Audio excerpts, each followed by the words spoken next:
Alright, we got lots of goodies this morning here, and this is actually kind of cool. So, last night we got the Splitting Starvator Zirconium. So, Auto Vanguard Rearguard when placed. If you have a Vanguard Starvator in its card name, Counterblast 1. Your opponent locks the top card of his or her deck and puts it on a Rearguard circle. It has to be open, by the way. If they put the unit in the back row, you get to draw a card, and this unit gets 10k power till the end of the turn. Auto Rearguard Circle, if your Vanguard is grade 3 or greater, and your opponent has a locked card, the original critical of your Vanguard becomes 2. It was only until recently that I realized what this meant. Because Chaos Breaker doesn't get a gift marker. Cry every time. I really do. Alright, it's promo stuff. Werewolf Keitzer. When retired from Guardian Circle, you put this card to your soul. Auto, Soul Blast, bind this card. Draw 2 cards. That's pretty good. Triple Dead Armor Dragon. Vanguard Circle, during your turn, all of your front row triple armor, dark armor, get 5k. Soul Blast 1, retire a card not named triple armor, choose your deck for up to 1 triple armor and call it. I guess it's kind of cool. I actually kind of like this card. The ability to multiply is kind of cute. Narukami Promo, name to be determined. Auto Vanguard Circle, at the end of your opponent's turn, if your opponent has 1 or less rear guards, Soul Blast 1, draw a card. At the end of the battle it attacked, if your Vanguard's attack hit this turn with this unit into your soul, draw a card. I'll take that. Shadow Paladin Promo. At the end of the battle, it attacked, and you have a Vanguard Phantom card name. Cost Counterblast 1, retire this card. Call Phantom Blaster from your drop zone. Huh. Well, that's, well, these cards are pretty freaking good. Like, honestly. And then we got the Jewel Knight stuff. These cards are pretty good. Alright, so Jewel Knight Ashley, Vanguard Rearguard. At the end of the battle it attack, cost Soul Blast 2. Search your deck for up to a grade 2 or less card with Jewel Knight in its card name, and call it Rearguard and shuffle your deck. If unit's on Vanguard, you can call grade 2 instead. Sword Me, Here I Come.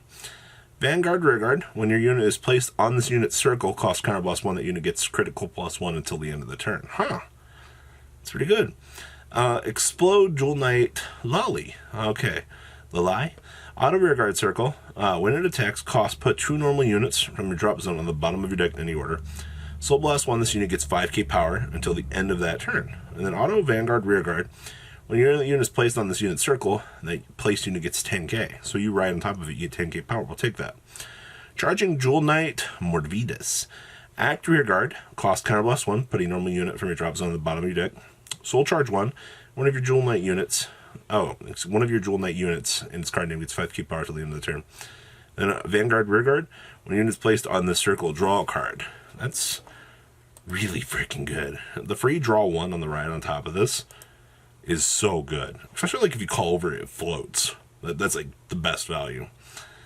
Here he is. First up, our ASRs are Chronojet and Majesty, which, alright.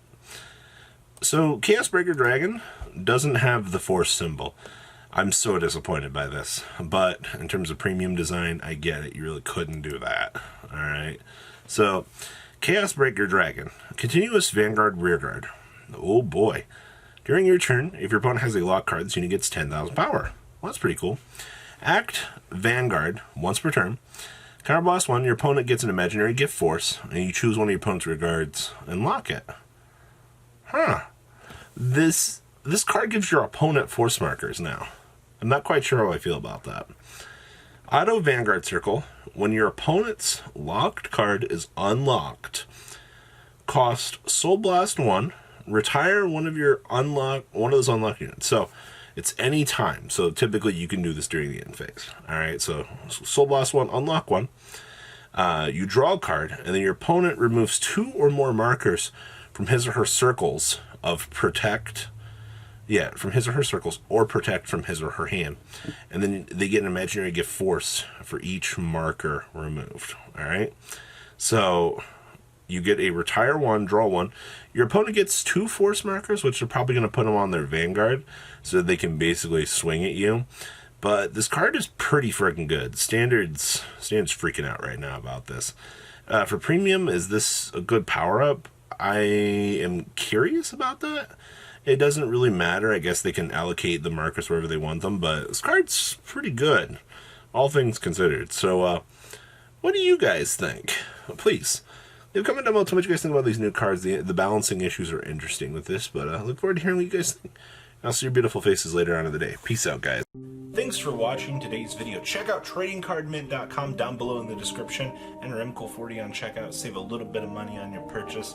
Check out mcolgames.com if you're interested in getting some cool play mats and single trading cards as well. Make sure you guys subscribe to the channel. Turn on those notifications so you don't miss one of our videos. Thanks for watching.